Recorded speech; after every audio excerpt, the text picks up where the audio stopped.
Bineensa ilma namaa jedhan suuraa kanaan guyyaa har'aa suuraan kun ijoo sooshaal miidiyaa ta'ee sooshaal miidiyaa kanarra deddeemaa jira. Gariin maal jedhaniini ilma namaattu guyyaa ilma namaa fakkaata halkan immoo bineensa waliin oolaa jedhan. Suuraan kun immoo nama nuti beeynu nama Facebook illee TikTok illee waliin fayyadamu guyyaa halkan immoo bineensa waliin olii gazooraa bulaa jedhan. Dhugama wanni kun gara amantiitiin gara saayinsiitiin jira I don't know ani hin dhageenye yoo warri amantii waan kana beek tariitii gara saayinsiitii yoo waan kana beektan nu himuu dandeettan. Ani immoo akka kiyyatti hin amanu jechama malee waan ofii kiyyaa ijaan hin arginiif jechuudha.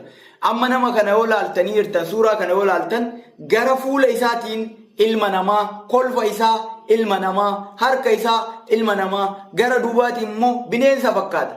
Dhugama ilmi namaa tokko bineensas ilma namaatis ta'uu ni danda'a ni jira wanni kun. Yoo jiraate immoo akkamitti wanni kun akkamitti uumamni akkanaa jiraachuu danda'a jechuudha.